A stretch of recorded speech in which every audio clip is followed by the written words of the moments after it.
whatever car you own.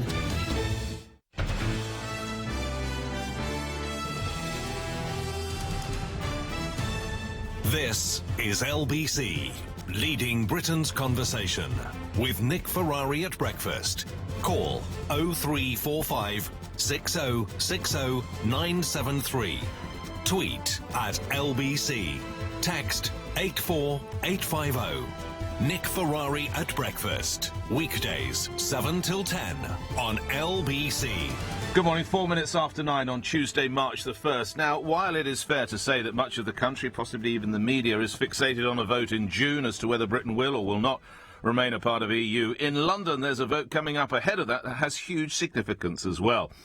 It involves who will be the next London mayor, and of course stepping down as a man who's big in the Brexit campaign, Boris Johnson, and the two principal candidates fighting it out are for the Conservatives, i.e. following Boris Johnson, if he were to be successful, would be Zach Goldsmith. But the man standing in the red corner, and it would appear, if you look at polls, enjoying a lead at the moment, is Labour's Sadiq Khan, who's also Labour MP for Tooting, and he's in the studio with me now. Mr. Khan, thank you. Good to see you again. Good morning. You look well. Maybe you need a little bit of sleep. You're working hard, I sense, getting out there. Can I just get you quickly on Brexit? I think I know where you stand, but explain to the listeners why you think it's a remain. Well, I mean, the primary reason why I'm campaigning for us to stay in the European Union is for the economic benefits to our city by being a member of the European Union. There are cultural benefits, there are social benefits, there are benefits to our security, but you know, there are more than 500,000 jobs in London directly dependent on us being members of the European Union. And some of the world's, well, there'd be a real risk, we don't know. Some of the world's leading companies, Nick, more than 60%, Sony, AIG Insurance, have their European headquarters, guess where? Here in London. I was in Fords in Dagenham a few weeks ago. More than half of exports from London go to the European Union. So because I'm a pro-business mayor, I want jobs in London, growth in London, investment in London. I'll be campaigning for us to stay in the European Union. Haven't you just joined into what's known as Project Fear there, Mr. Khan? You've talked about jobs going, jobs are hope. Going. Jobs is hope. Growth is hope. Investment is but warning hope. that they'd all decline or collapse is fear, is it not? What I'm saying is I'm celebrating the benefits of being a member of the European Union. If you're going to be the mayor of London, you're going to be a pro-business mayor, and I want to be arguing and competing for jobs and for growth and for investment. And I've seen for myself the benefits of our economy by being members of the European Union. Lastly, before we go to the calls, James, you're the first caller, so don't you move an inch. You'll be through to Mr. Khan in just a moment.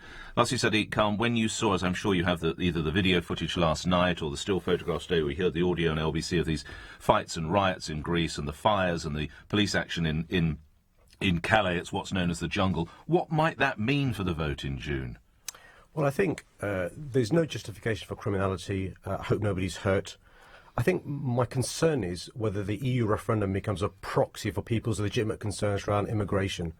That could really skew it, couldn't it, Mr. Khan? Well, I think what happens, you see, is because people not unreasonably are worried about their ability to get home or to get a decent job. And there are finite resources, and the concern people jump to is if we stay in the European Union, it becomes more and more difficult to control our borders, it becomes more and more difficult to spend precious resources on housing and on jobs, and the point I'd make is being a member of the European Union brings a large amount of jobs, brings growth and brings investment. Let's come to London Matters. That's what you're standing for in May, that's what you'll be elected for, or you'll lose to one of your rivals. James is in Heathrow. James, you're through to Sadiq Khan. Go ahead. Morning, Nick. Morning, Hello, Sadiq. sir.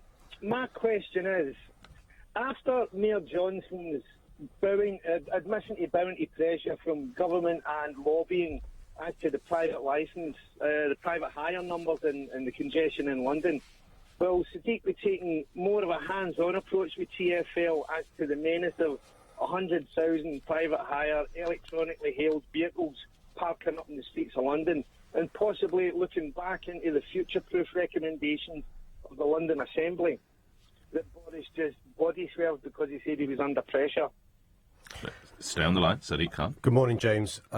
You're absolutely right. The black taxis are at risk. There are, as you rightly said, almost 100,000 private hire vehicles in London. Over the last 3 years, there's been, roughly speaking, a 10,000 increase in private hire vehicles. The black taxis are now as low as 23,000. For the first time in a generation, there are fewer people doing the knowledge. And I'm afraid the mistake was made a couple of years ago when TfL allowed the Uber taxis to come on stream. And let me tell you what I will do, James. I will make sure that we have proper regulation around private hire vehicles. I want a cap on the number of private hire vehicles because you're absolutely right. It's leading to all sorts of problems in London, congestion in London. We need a level playing field. You know, at the moment, there's not a level playing field. These private hire vehicles are charging far, far less than black taxis can, and the regulations on you, the cost of your vehicle, which is, by the way, fantastic because it's disabled friendly, the amount of years you spend doing the knowledge, the checks that you've got to undertake, and because there's some rules don't apply to private hire vehicles, you're having the legs knocked out from underneath you. So I will be a mayor who begins the renaissance of the black taxis. They're iconic. We saw the closing ceremony at the Olympics, what a role they had. I don't want the black taxi to go the way of the red telephone box. James? It's what I'm really looking for, and I'm sure other black cabs are, most black cabs are, the actual thing about private hire against taxis. Private hire has got its place. The thing with this app-based American company is that it walks through all the regulations. It sticks to none. Well, that's interesting because I'll just quote you I'll pick that point up, James, if I may. Mr. Khan, you said it was a mistake to let Uber on stream. What are you going to do then? Shut the door to them? Well, there's been a court case, Nick, which I'm afraid was lost, and so we've got to be realistic about what I can promise. So what James is referring to is the high street minicabs are now going out of business because of the Uber taxi. Now, the horse is bolted, so we can't undo that. What we can do is use TfL to make sure we regulate the private hire vehicles more to address the issues James is talking about. In what way will you regulate them that they're not currently regulated? Caps the number of private hire vehicles there are in London. But that will take parliamentary procedure, won't it? That will take an act of Parliament. Which is why, the Mayor of London should be lobbying for those powers. In the meantime, we can do other things around, for example, the congestion charge. In relation, we can do things in relation to the What do you mean do things as regards congestion charge? You're going to charge minicabs congestion charge? Private hire vehicles is one way to go. Yeah, you would do that? Absolutely right. It's one way to look into. How much would it be for a private car to come in? Well, we need to look into that. What we need to do is make sure there's level playing field. Because at the moment, so an Uber car would have to pay congestion charges. I would. I'm afraid you won't particularly pick on the Uber car. It's going to be the private hire vehicles generally. The problem is you don't want to inadvertently have more and more high street minicab firms closing down.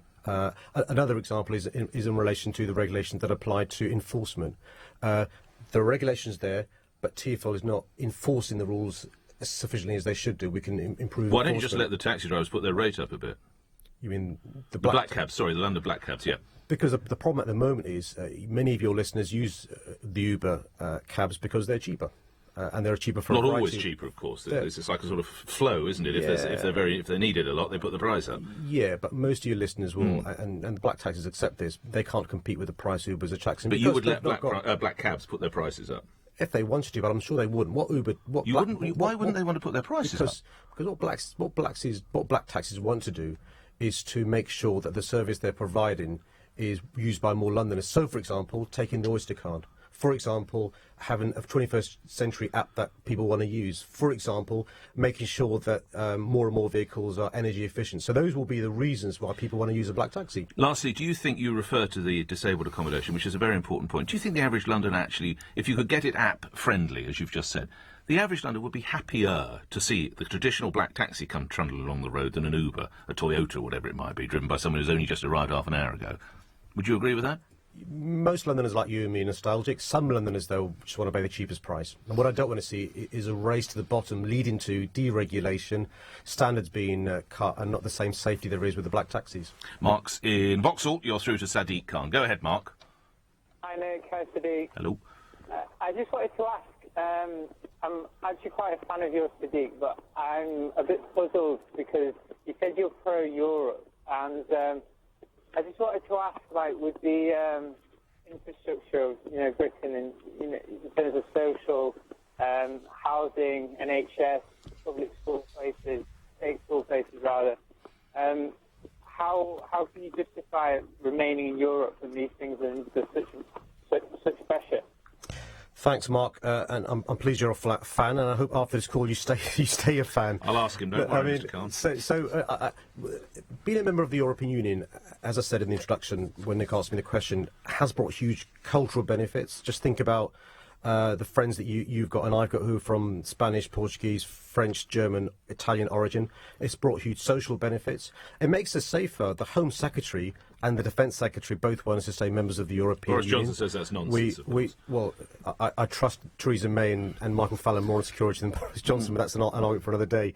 But but in what way does it make us more secure? Well, when I was the Transport Minister, I saw for myself the work we do with airline security, exchanging passenger information. But we do that around with the airports. US, Mr. Khan, and we don't need to share a political union with them. We do it far more with the European Union around airports. So we're not as good enough with the US. Not as stuff. good with the US. Well, I understood there was great cooperation. We with the exchanged criminal records with the European Union, and they wouldn't do that as a result of coming out. We'd have to negotiate with every single one of the 28 And they countries. wouldn't want to help? Some would, some wouldn't, you know. And so, but also, Mike, what I refer to in my introduction, which is the most important reason as far as I'm concerned as the Mayor of London, is the economic reasons. I mean, I spend a lot of time speaking to chief executives, speaking to entrepreneurs, speaking to the tech sector, speaking to, it was London Fashion Week a couple of weeks ago, and the jobs it helps create in London are huge. I mean, independent economists say more than 500,000 jobs.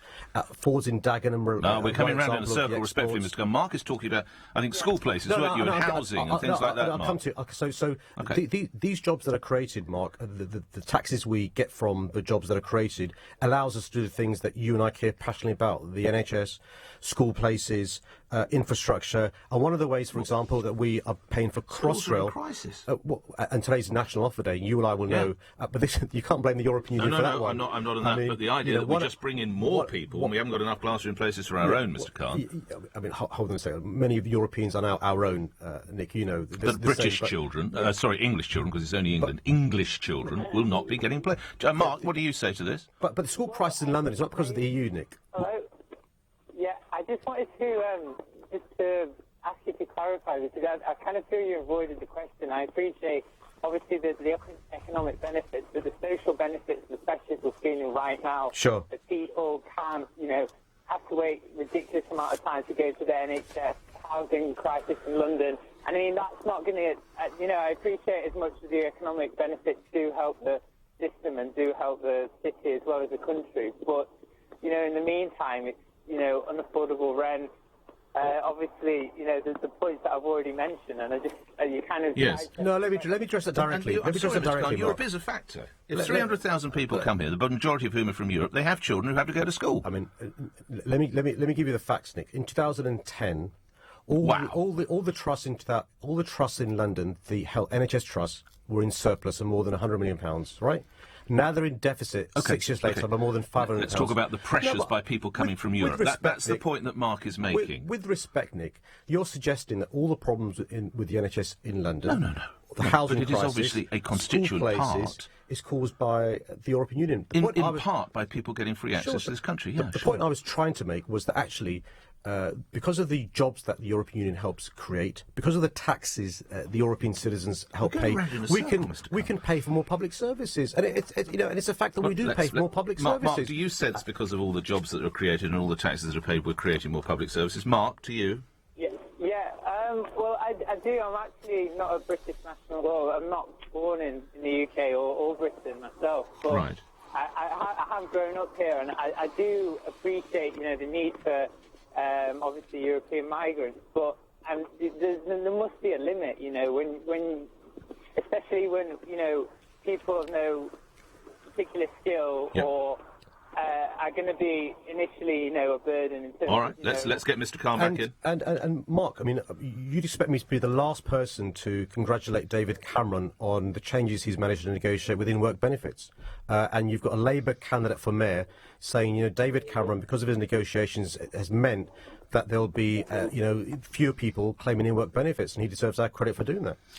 Thank you, Mark. Just lastly, what is the solution as regards offer day? Because it's already being suggested there will be thousands of disappointed children and thousands of disappointed parents today, Mr. Khan. Can I just remind you, because I often forget that today, probably speaking, 1 in 3 families will not get their first choice. 1 out of 5 schools in London is at or over capacity. So my solution is for the mayor to set up a school places forum, working with the council leaders, working with councils, working with specialists, to make sure where there's a need for additional school places, we persuade the government to provide the school places. At the moment, as you're aware, Nick, parents can come together and lobby the Secretary of State to get a free school in an area where they'd like a free school. That power stays. What happens, I'm afraid, is where there is schools at capacity or full, Tower Hamlets, Kingston, Kensington and Chelsea, Wandsworth, Haringey, in those areas, the mayor should coordinate and lobby the government to open new schools there. And the School Places Forum will allow us to make sure where there's a need for additional capacity, that's met. A couple of email questions. Shuvik says, will Sadiq Khan maintain Boris Johnson's decision to buy Routemaster buses?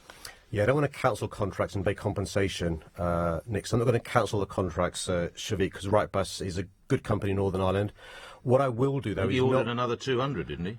It's 3 months before the election. I mean, what I don't want to do is cancel the contract. Each one of these so buses... that order goes through? Yeah, I'm afraid, because I don't want to cancel it and pay compensation. But just to give you an idea... How much does a bus cost? £319,000. They take fewer passengers than the old bus. There are 2 staircases. The windows don't open. The air conditioning doesn't work. The hybrid cells don't work. It's another Boris vanity project. But what's against them?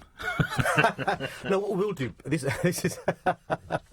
What we will do is I will send a message on May the 6th, the day after I become the mayor, hopefully, to manufacturers and say, look, the next generation of buses in London should be environmentally friendly and we should get value for money. Double-deckers? That'll mean, yeah, absolutely. Yeah, you're not going to go to that hideous bendy bus affair. No. That'll mean, Wrightbus and other bus manufacturers will know that the bus that they design and make will not simply have a market in London, but, Open Shanghai, platform? Tokyo, Delhi, they can all bid for and buy these buses. Open rear platform?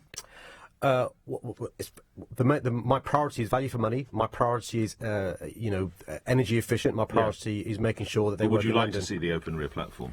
I've got fond memories of jumping on and off a bus. I'm not sure if in 21st century London that's the solution. You don't want open rear platforms? I'm not. It's for the manufacturers to come with the designs. My key thing is value for money, energy efficient, working for Londoners. Staying with Travel Peter in Herne Hill, would Mr Khan get rid of the 60-plus free travel Oyster card? No.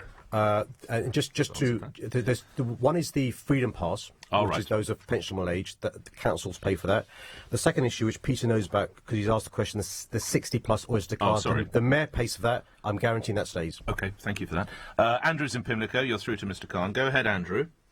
Morning, Sadiq. Morning, Andrew. You've been very proud to tell everyone that you were brought up in a council home.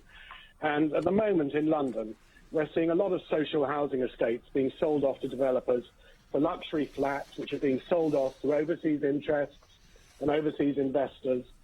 Can you unequivocally guarantee today that under you we'll see an increase in social housing being built and that we'll see the no more council estates being sold off to the private sector and no more social housing being sold off for overseas investors' interests? OK, well, you asked 3 questions there, Andrew, and I'll answer each one in turn. Yes to more social homes being built in London, genuinely affordable homes in London. Yes to making sure that we have homes for Londoners in City Hall, which ensures that the homes that are built in London are for Londoners rather than being sold off-plan to investors in the Middle East and Asia. And can I just say, for the avoidance of doubt, I have nothing against foreigners. Some of my best friends and family are foreigners. But you can't have a situation where before homes have been completed, they're sold off-plan to investors in the Middle East and Asia. And the good news is, Andrew, Transport for London, which the mayor runs, which is owned by all of us Londoners, currently owns land equivalent to, think of Hyde Park. We own land equivalent to 16 times Hyde Park. I want to keep the freehold of that land and build genuinely affordable homes on that land. Some will be where you pay a social rent, what you talked about, council rent. Some will be where you pay a London living rent, which is a third of average local earnings. Some will be shared ownership, part buy and part rent. The key thing is, Andrew, to make sure we have homes that are genuinely affordable for Londoners. And my Homes for Londoners in City Hall, which I'll be personally in charge of, will do what it says on the tin, making sure homes are built in London, genuinely affordable for Londoners. Quick response, Andrew. Well, we've heard this before.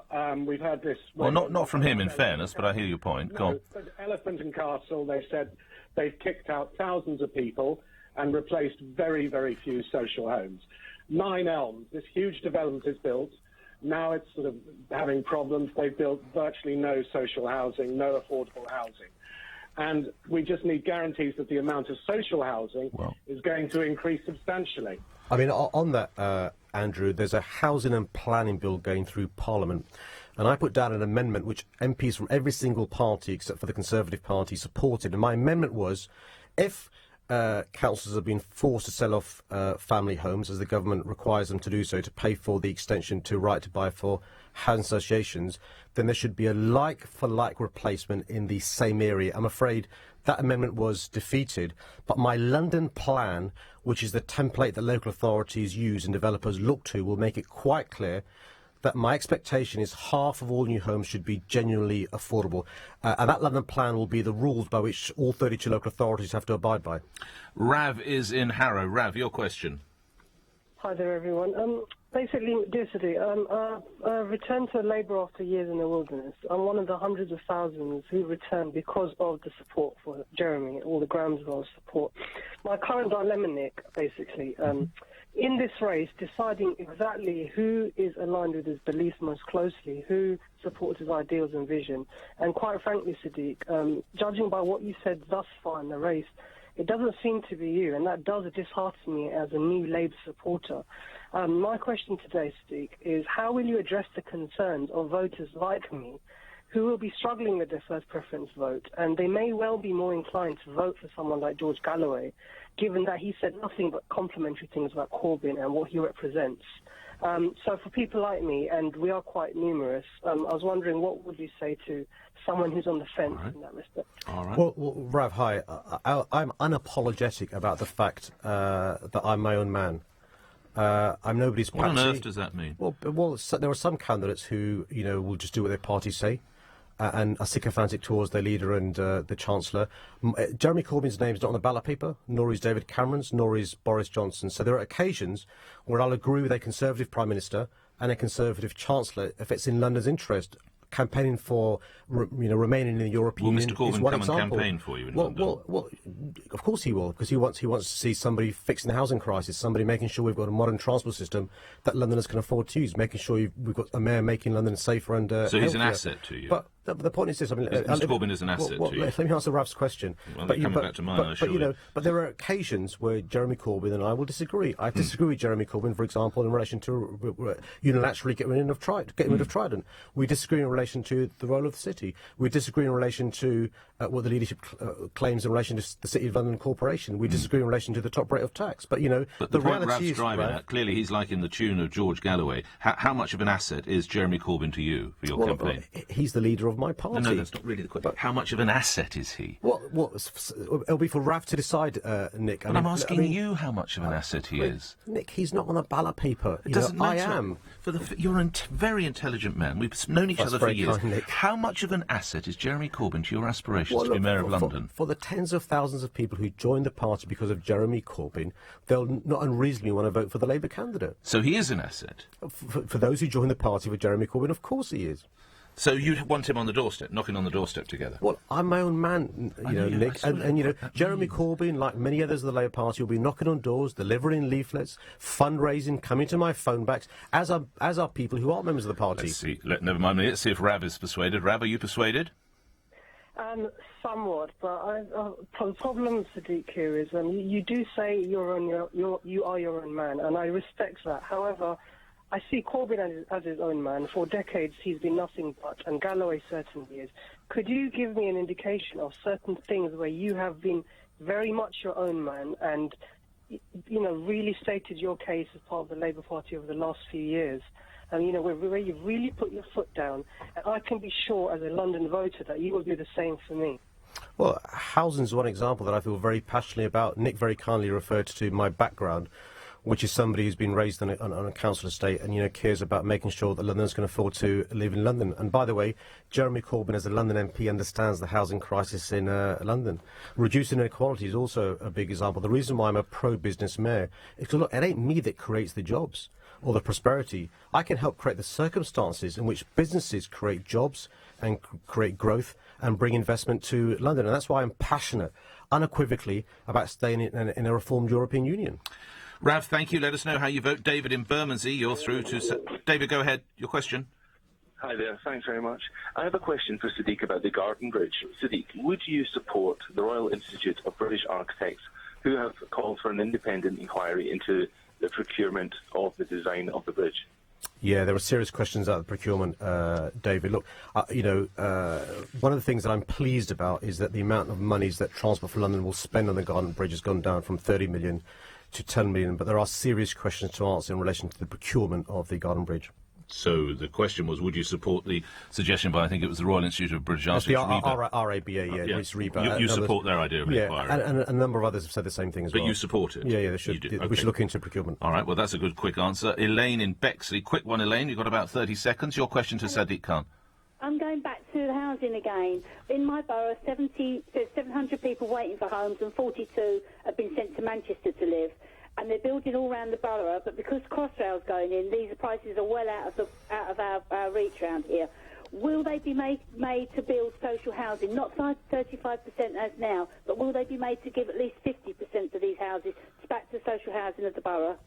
Elaine, what my expectation is for half of all new homes to be genuinely affordable, either a social rent, and that's a formula based on manual workers, what council rents are, a London living rent, which is a third of average local earnings, or shared ownership, part buy, part rent, and you need a deposit of £5,200 to be able to afford one of our shared ownership homes. And the good news is that the Mayor owns land. Transport for London owns 16 times Hyde Park, the equivalent of, and we should be using that land to build genuinely affordable homes rather than a fire sale, which I fear would happen if Zach Goldsmith won. Lastly, finish with an email. In 2000, this is from Graham in Bushy. In 2008, you gave a speech at the Global Peace and Unity Conference organised by the controversial Islam Channel. This is a TV channel that was repeatedly censored by Ofcom both before and after your speech for its extremism. Why do you think it was right for you, as an MP, to attend this event, knowing who the organisers were and the type of members who would be in the audience? Government ministers since then, including Conservative ministers, Labour ministers at the time, have done stuff with the Islam Channel, and so, like many other ministers, I was invited and I attended. And by the way, in the last couple of years, David Cameron's done events with the Islam Channel, as has the Deputy Prime Minister Nick Clegg. Right. And so I'm one of many politicians who have spoken. There's not a problem, perhaps, with some of the company that you keep. The Guido Fawkes blog yesterday reporting you're following Majid Freeman, who's from Leicester, who posts links to ISIS propaganda videos and films. I'm afraid I don't check everyone that I follow, but I'll check this gentleman you referred to. You also follow Hamja Ahsan, who's campaigning on Twitter for his brother Talal. He's admitted providing material for insurgents in Afghanistan. Well, I will check these two followers, Nick, to make sure that if they are inappropriate, I won't follow them. Last month, the Evening Standard reported that your former brother-in-law, Maqbool Javed, had called for a full-scale war of jihad against Britain and the US. I mean, I've not seen this guy for more than 12 years, Nick, and so, I think, What about Suleiman Ghani, a former imam at the Tooting Islamic Centre in Khan's constituency? On at least 9 occasions you've shared a platform with him. He, of course, has called for an Islamic state. And this gentleman was very unhappy that I voted for same-sex marriage. Look, I'm not sure what these... Is there a problem with the company you're keeping? Well, I mean, let's be quite clear. I'm the only candidate with a plan to address the issue, which is very serious for Londoners, of extremism and radicalisation. I'm also somebody who feels very passionately that it is possible to be a Londoner and to be of Islamic faith, and I feel quite strongly that it's really important that we celebrate the best of London. It's not really faith, is it? It's the company you keep that's at question here, Mr. Khan, isn't it? I mean, the people you're referring to... a person of the position of authority that you enjoy, why are you following these extremists? Why don't you keep close to note of who you follow? A lot of the people you're referring to have also been in the company of Zach Goldsmith and Boris Johnson, who campaiged with me against, for example, the US-UK extradition treaty. I've been quite clear throughout my political life, but Nick, why follow these people, lastly? I mean, I follow thousands and thousands of people on Twitter. If it's the case that I'm following somebody who's I shouldn't be following, I'll unfollow them. And by the way, there are thousands and thousands of people who follow me. Some of them also have views that you and I would both find objectionable, but you control your account, wrong. Right? Yeah, but there are tens of thousands of people I follow, Nick. I mean, but you're controlling your account. You don't have a member of staff who's doing it for you. I've got a team of people helping me. We're a great team, but I take responsibility for people I follow. What I can't do you take responsibility for. So what are the other people doing then? You say you've got a great team. What are they doing with your Twitter account? No, I'm not going to do that. I'm not going to hang somebody out to dry, Nick. Look, I don't want their name. This was someone else, wasn't it? Politics. This was someone else. Politics is a team sport. I'm the leader of my team, and I take full responsibility. Okay, very good. As a manager, this was someone else, though, wasn't it? I'm not going to hang something out to dry. Someone else did it with Majid Freeman. Look, Nick, you've got a great team. No, I haven't. They're hopeless. But, I fired them all, but unfortunately, employment laws means I can't. When things go wrong, Nick, it's your neck on the block, and I'm happy to accept my neck on the block. But I've got to say this on a serious point. I mean, you know, I've set out, and every time I'm here, Nick, I set out hopefully a positive vision of what I want the city to be like. I've tell you my policies. I debate with you. I'm never scared to debate. I think it's a bit desperate to attack somebody who follows me on Twitter, or to attack me because I followed somebody on Twitter, or attack who my ex-brother-in-law was, who I've not seen in 12 years, or to attack me for sharing a platform when government ministers share a platform with the same people. I mean, for goodness sake, let's have a campaign that's positive. I'm happy to be passionate, but come on. Sadiq Khan, always good having you in the studio. Of course, he is the man who would be the Labour mayor as the candidate and also MP for Tooting. Appearing on LBC Where News is next. Lisa Aziz. It's Super Tuesday in America, with around a dozen states choosing their US presidential candidates. Republican and Democratic frontrunners Donald Trump and Hillary Clinton will both be looking